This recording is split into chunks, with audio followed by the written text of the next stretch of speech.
Hello, welcome back to the reading of the poem of the Man God, written by Maria Valtorta, Volume 3. Chapter 302, Jesus at Nazareth, for the dedication. 15th October 1945. It is a dark, cold, windy December evening. Apart from the leaves torn off the trees, which still have a few, and which rustle blown by a whistling wind, there is no other noise in the streets of Nazareth, which is as dark as a dead city. No light or noise filters through the bolted doors. It is really a horrible evening. And yet, the Lamb of God is walking through the deserted streets of Nazareth on his way home. A tall, dark shadow in a dark tunic.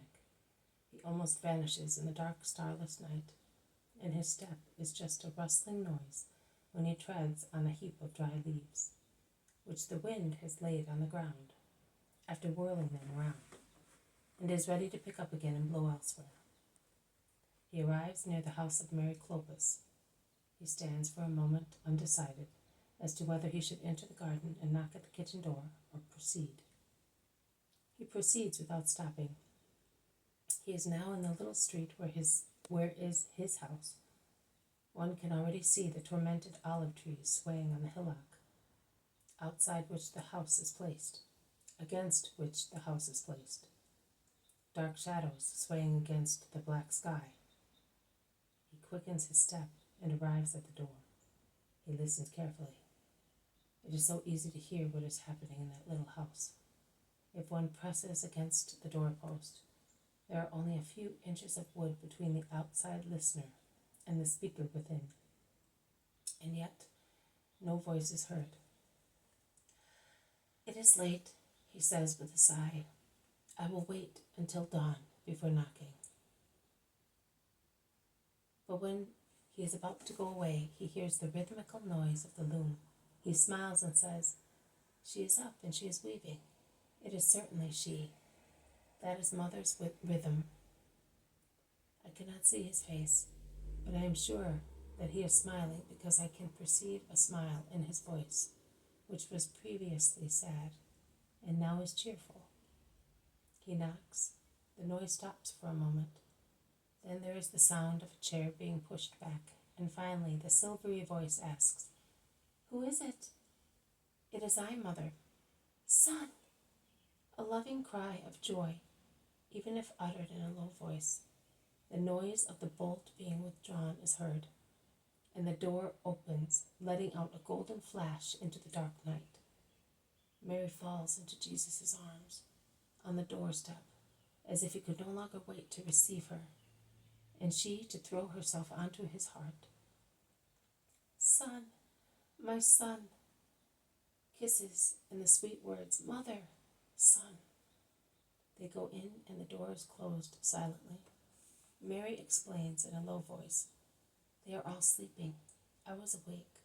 Since Judas and James came back saying that you were following them, I have been staying up until late. Are you cold, Jesus?" "Of course you are. You are frozen. Come. I kept the fire lit. I will put a faggot on it, and you will warm yourself." And she leads him by the hand as if he were still the child Jesus. The flame shines brightly and crackles in the stirred hearth. Mary looks at Jesus, who holds his hands out to warm them. "How pale you are. You were not like that when we parted. You are becoming thinner and paler, my child. Once your complexion like milk and roses, but now you look like old ivory. What has happened to you recently, son? Still the Pharisees?" "Yes, and other worries, but now I am happy here with you, and I will be all right at once. This year we are celebrating the dedication here, mother. I will reach the perfect age here, beside you. Are you glad?" "Yes, but your perfect age, my darling, is still remote. You are young, and with regard to me, you are always my little child. Here, the milk is warm. Will you drink it here or in the other room?" "In the other room, mother. I am warm now. I will drink it while you cover your loom." They go back into the little room, and Jesus sits on the chest, near the table and drinks his milk. Mary looks at him and smiles. She smiles even more when she takes Jesus' bag and puts it on a shelf. She smiles so much that Jesus asks, "What are you thinking of?" "I was thinking that you have come just on the anniversary of our departure to Bethlehem." Also then there were bags and cases open and full of clothes, and particularly of swaddling clothes for a little one who might be born. I used to say to Joseph, "Who was to be born," I said to myself, "in Bethlehem of Judah." I had hidden them in the bottom, because Joseph was afraid that he did not yet know that the birth of the Son of God would not be subject, both for himself and for his mother, to the common miseries of childbirth. He did not know, and he was afraid of being away from Nazareth with me in that state. I was sure that I would be a mother there. You exulted too much in my womb for the joy of your oncoming birthday and of the birthday of redemption, so I could not be deceived. Angels whirled round the lady who carried you. My God, it was no longer the sublime archangel or my most sweet guardian angel, as in the first months. Now choirs of angels darted from the heaven of my God to my little heaven, my womb, where you were. And I heard them sing and exchange brilliant words, words of anxiety to see you, God incarnate. I heard them when, driven by love, they fled from paradise to come and worship you. Love of the Father, concealed in my womb. And I endeavored to learn their words, their songs, their ardor, but no human creature can repeat or have heavenly things. Jesus listens to her. He is sitting. She is standing near the table, dreaming as much as he is blissful, with one hand resting on the dark wood and the other pressed against her heart. And Jesus lays his long, darker hand on the little white, gentle, holy hand and presses it in his own. And when she becomes silent, almost regretting that she had not been able to learn the words, songs, and ardor of the angels, Jesus says, "All the words of the angels, all their songs, all their ardor, could not have made me happy on the earth if I had not had yours, Mother. You said and gave me what they could not give me. You did not learn from them, but they learned from you. Come here, Mother, beside me, and tell me more. Not of the past, but of the present. What were you doing?" "I was working."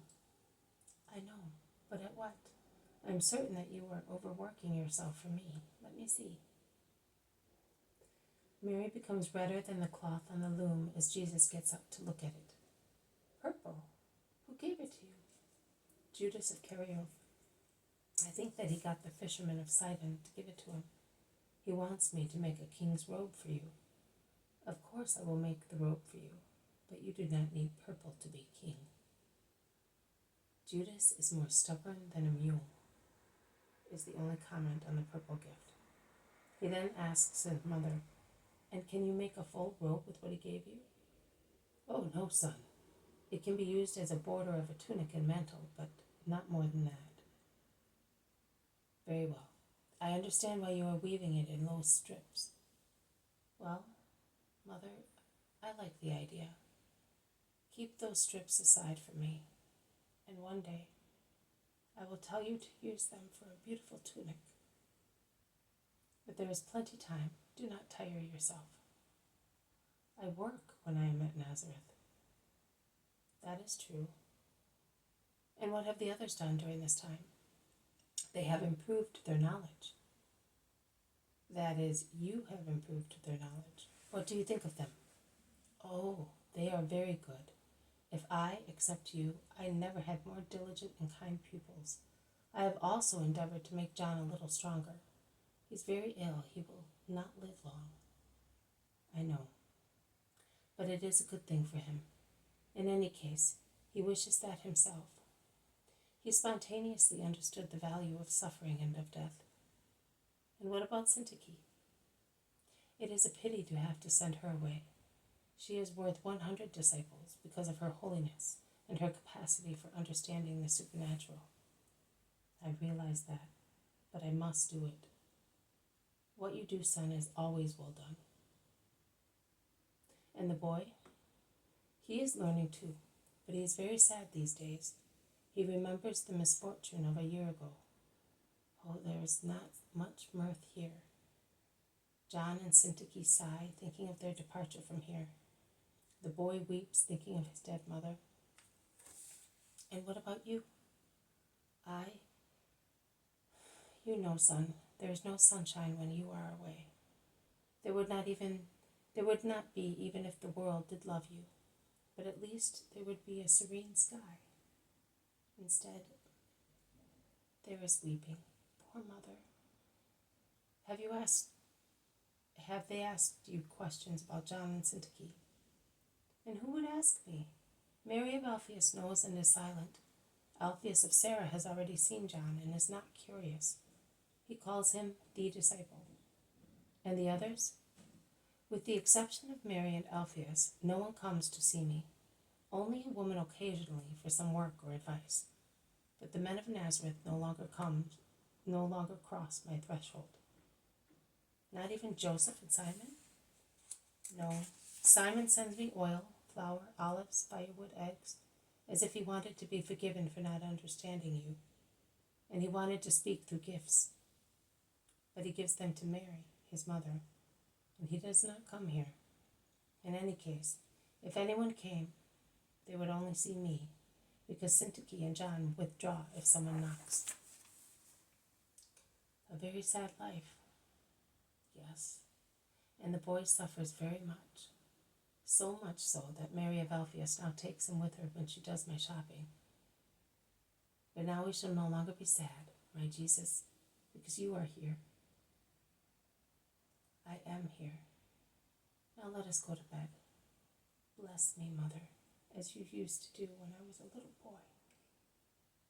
Bless me, son. I am your disciple. They kiss each other.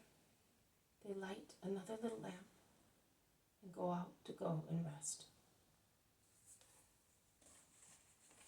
This has been a reading from the poem of the Man God written by Maria Valtorta, Volume 3, Chapter 302, Jesus at Nazareth for the dedication. Thank you for listening. I will see you tomorrow. May God bless you, and may peace be with you.